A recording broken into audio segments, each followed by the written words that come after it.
नमस्कार, आप देख रहे हैं अखंड भारत न्यूज में हूं आपके साथ अभिनय मिश्रा। ये रुक करते हैं खबरों की ओर। बिहार को छोड़कर देश में कोई ऐसा राज्य नहीं जहां लोग मधुआ मजदूर बनकर देते हैं वोट। प्रशांत किशोर।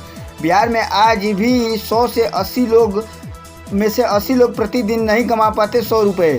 देश में बिहार को छोड़कर कोई ऐसा राज्य नहीं है जहां लोग बंधुआ मजदूर बनकर वोट दे रहे हैं। यहाँ पर लोग जात के नाम पर बंधुआ मजदूर बन गए हैं तो कई धर्म के नाम पर बंधुआ मजदूर बन गया है। ऐसे में आपके बच्चे का भविष्य भला कैसे सुधरेगा, ये कहना है जन सुराज के सूत्रधार प्रशांत किशोर का। प्रशांत किशोर ने गुरुवार को आगे कहा कि बिहार के लोग बिजनेस और रोजगार इसलिए नहीं कर पा रहे हैं क्योंकि यहाँ 100 में से 80 लोग आज भी ऐसे हैं जो प्रतिदिन 100 रुपये भी नहीं कमा पाते।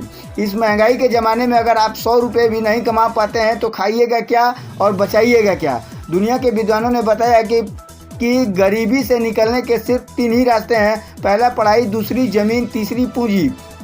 बिहार में समाजवाद के नाम पर राजनीति हुई। प्रशांत किशोर। जिले के रोसड़ा प्रखंड में जनसंवाद के दौरान प्रशांत किशोर ने कहा कि बिहार में जमीन से लोगों का जीवन नहीं सुधरा है। इसका कारण यह है कि यहाँ समाजवाद के नाम पर राजनीति हुई है, लेकिन 70 से 75 सालों में यहाँ भूमि सुधार लागू नहीं किया गया। बिहार में 100 में से 60 आदमी के पास ज़मीन है ही नहीं। वहीं देश में 100 में से 38 लोगों के पास ज़मीन नहीं है। बिहार में जिन 40 लोगों के पास ज़मीन है उनमें से करीब 35 लोगों के पास 2 बीघा से कम ज़मीन है। बिहार में ज़्यादातर लोग अपना और अपने परिवार का पेट भरने के लिए खेती करते हैं, कमाने के लिए खेती नहीं करते।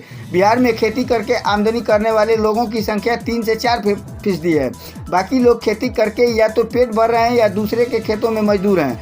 जब तक बिहार में बच्चों के पढ़ने की व्यवस्था न हो, भूमि सुधार लागू न हो और घर घर रोजगार की व्यवस्था न की जाए तब तक विकास संभव नहीं है। बता दें कि प्रशांत किशोर 251 दिनों से बिहार में पदयात्रा कर रहे हैं। गुरुवार को वह समस्तीपुर के रोसड़ा प्रखंड के 6 गाँवों में थतिया, चकथात पश्चिम, गोविंदपुर, चकथात पूर्वी, हनुमान नगर, मोहिउद्दीन नगर के ग्रामीणों से मिले।